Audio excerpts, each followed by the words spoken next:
Alrighty, and the final track on the EP, UFO. Once again, we've got a pretty big project. This one goes up to about 70. A lot going on here. Let's get into it. Alright, so we've got, obviously, the 6/8 timing was a fantastic feature. So, just that swing kind of vibe. Really dug that, you know.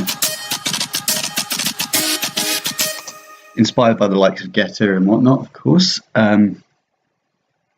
It's just, yeah, it's like kind of like jazz. You know how jazz would have that swing with the drum kit. You get so that kind of effect, but with modern electronic music, and it still carries over. I mean, that time signature can still be really valuable even in this asset. You can really hear that with the rhythm. That's such a brilliant feature. So getting into the main intro to the drop, where it comes in here.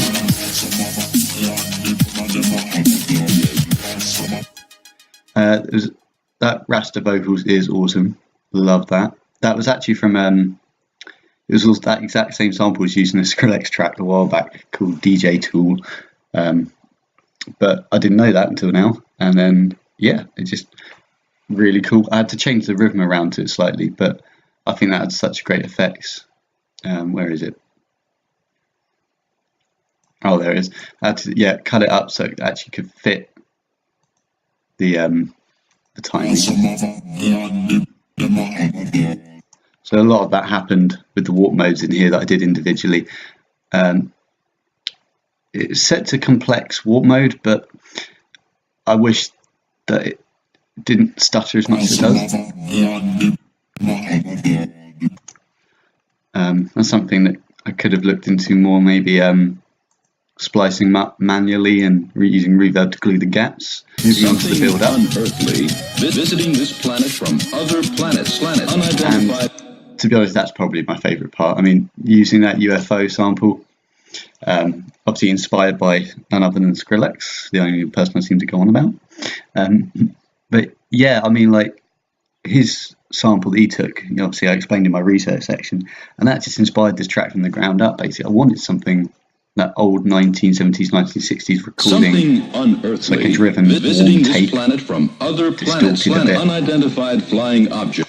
Just cut it up UFO into rhythmic parts, and then pitch dropped it with this second layer, and fantastic result. Unidentified flying object.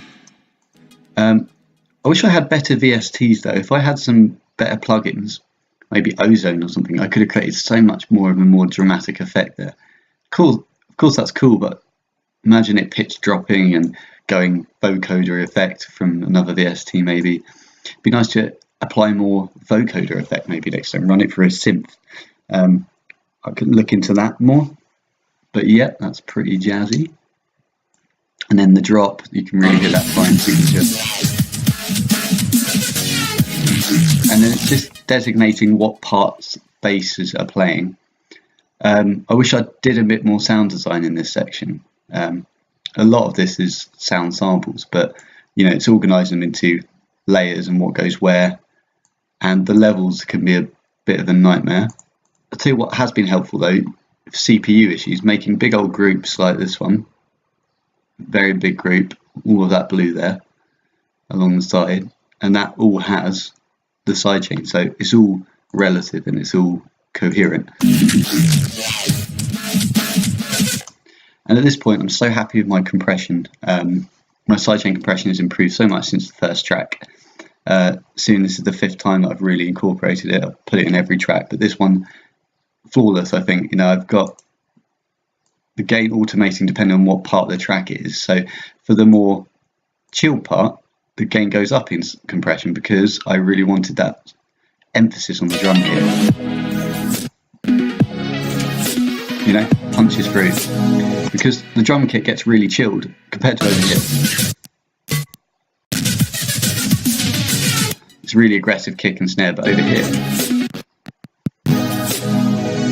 got a really laid back kind of atmosphere. It's such a nice dynamic contrast. That's one thing I'm proud of.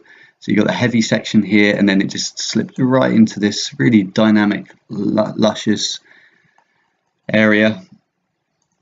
of the track, kind of like breakdown, and then you've got obviously like the panned arpeggio, which works wonders, you know, left to right, right to left, bit of alternating, and then in between those you've got the EQ3. It cuts the highs out on all those parts, and that's obviously where the lead is playing. And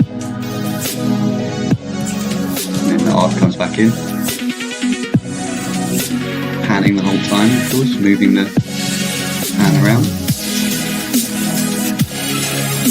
And then that second half just picks up motion with the raster vocals coming in the background again.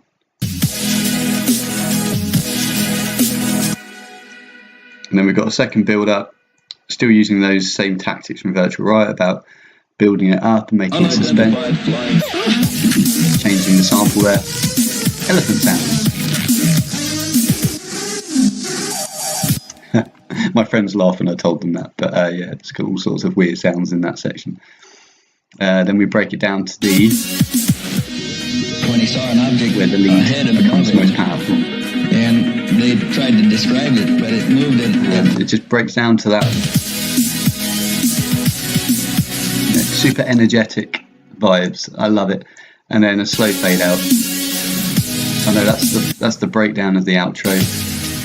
And then a fade out.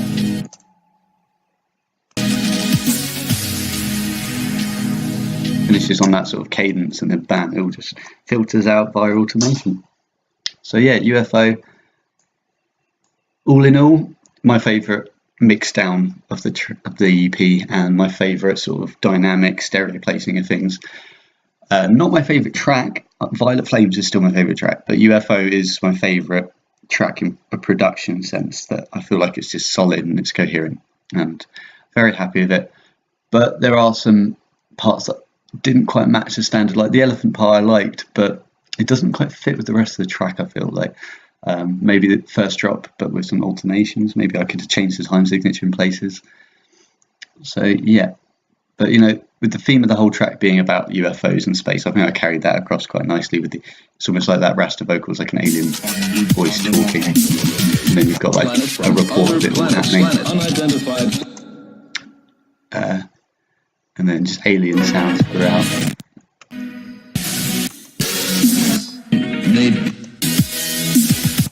So yeah, UFO.